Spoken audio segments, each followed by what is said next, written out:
तौर पे NAB is blessing for us, सच्ची बात है। और NAB under the dynamic leadership of justice Javed Iqbal, I think it's a vibrant and credible national anti-corruption organization, and whole nation is looking towards NAB for eradication of corruption. एक शेर किसी ने लिखा था, मैंने उसको थोड़ा सा चेंज किया है। इन लोगों के बारे में, इन दोस्तों के बारे में, किसी की जीस्त के लम्हे संवारने के लिए ये अपनी ज़ात को मद्देनजर नहीं रखते। कैसे कैसे चैलेंजेस इनके सामने आते हैं और उन चैलेंजेस को किस अंदाज में लेते हैं इस माशरे को संवारने के लिए, इस माशरे को करप्शन फ्री सोसाइटी बनाने के लिए। और मैं ये समझता हूँ the whole nation is looking towards NAB for eradication of corruption. The accountability drive of NAB is highly appreciated by all segment of the society, especially our medical fraternity. Justice Javed Iqbal साहब जब किंग एडवर्ड मेडिकल यूनिवर्सिटी में तशरीफ लाए तो सच्ची बात यह है, our all the doctors they were emotionally motivated, the faculty they were so impressed कि उनकी जो विजन थी उन तमाम ने अहद किया we will adopt this vision।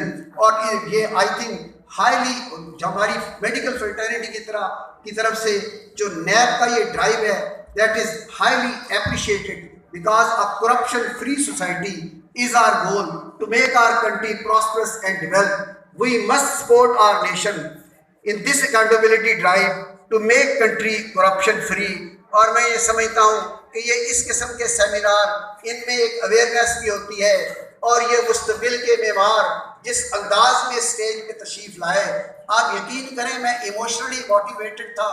ये बच्चे पता नहीं कहाँ से आए होंगे, रात इनकी कैसे गुजरी होगी, किस तरह ये यहाँ पहुँचे होंगे। इस तरह हर एक के पास कार या उस किस्म का ट्रांसपोर्ट का सामान तो नहीं होगा, रात कैसे गुजरी और यहाँ स्टेज पे आके किस अंदाज में ये मैसेज दे रहे हैं। मैं ये समझता हूँ कि जिस कौम के मेमार इस किस्म के हों वो कौम पूरी दुनिया को लीड करने वाली है और ये मैसेज इंशाल्लाह कौम को जाएगा। और ये वक्त दूर नहीं है जब नैब की सरबराही में पाकिस्तान एक करप्शन फ्री मुल्क होगा और पूरी दुनिया में दयानतदारी में नंबर 1 मुल्क होगा। बहुत शुक्रिया मेरे दोस्तों का जिन्होंने इनवाइट किया और आपका जिन्होंने इस एहतमाम से इस बात को सुना। और फिर ये टेक ऑन मैसेज ले लीजिएगा, आप किसी गांव से हो या किसी शहर से हो, आपके पेरेंट्स की दुआएं आपके साथ रहेंगी। तो याद रखिएगा कि आज अल्लाह ने जिस चेयर पे मुझे पहुंचाया है, आप में से हर बच्चे में वो कैपेबिलिटी है कि आप मेडिकल कॉलेज के वाइस चांसलर बनेंगे, आप यूनिवर्सिटी के वाइस चांसलर बनेंगे, आप साइंटिस्ट बनेंगे, आपको नोबेल प्राइज मिलेगा। थैंक यू वेरी मच, बहुत शुक्रिया।